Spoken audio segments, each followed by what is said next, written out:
Hi, I'm Delusion Dispeller. I'm going to talk to you more today about what to expect to feel, experience after narcissistic abuse.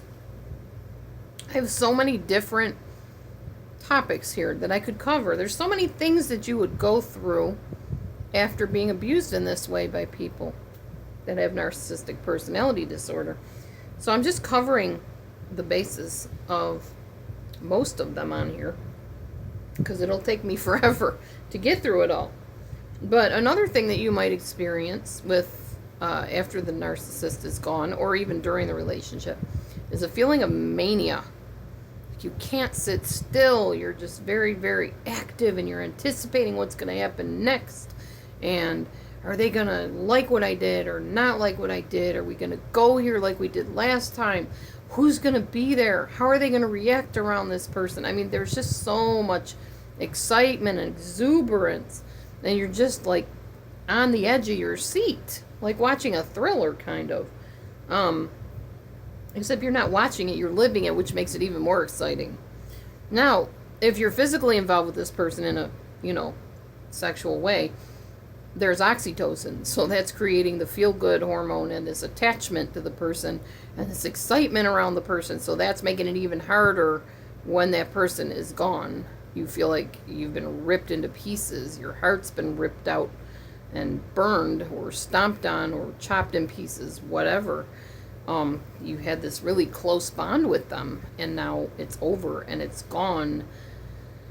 But you may still find yourself being very fidgety and jumpy, like you can't sit still, you're on edge, and you just feel like you gotta do something, but you don't know what to do. And again, talk to a counselor or a therapist or a life coach or a safe person about how you're feeling, that you're having these, shaky episodes where you can't sit still, and this exaggerated flight, I guess you would call it. Type of tactic, or not tactic, symptom, I mean. You may find yourself putting yourself down. Self-talk is very important. I think I've made some videos about this in the past. You need to hear in your head what you're saying to yourself.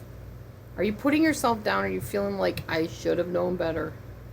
I should have never trusted them. Why did I go with them? I'm so stupid. Any moron could have seen what they were all about. Stop that stuff. You need to be your own best friend right now if you're going through this after abuse situation. Because you know what? At the end of the day, you lay down with yourself. I mean, you may have a husband or wife next to you, yes, or girlfriend, boyfriend, whatever, but you still are the one in the body and the mind, and you have to nurture yourself and self-soothe. Stop beating yourself up. So what? You made a mistake. It was a very devastating one. It hurt you really bad. You'll get past it. You're not a terrible person because you didn't see that this toxic person was toxic. People just are, and some people have spent years honing their skills to deceive you. Narcissists pay very close attention to what you say and do. And remember something, if you've been abused by a narcissist, chances are you are not their first victim. Chances are they have been doing this for a long time. You just happen to be their next victim. And you're going to be not the last victim, sadly, because these people just keep getting away with it.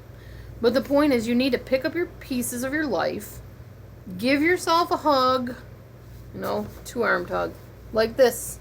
Tell yourself you are a wonderful person that made a mistake, and that you're going to learn how to love yourself, how to recognize danger signs, and next time it won't be so likely that you make a mistake. I'm not saying you won't, because it's very common that you attract the same kind of people.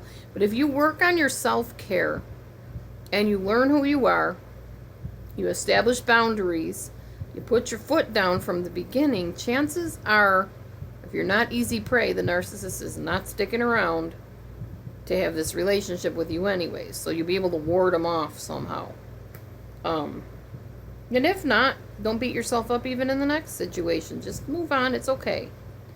If you need help doing that, delusiondispeller@gmail.com is my email.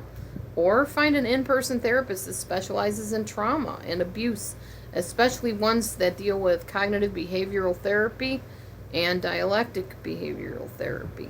They're the best.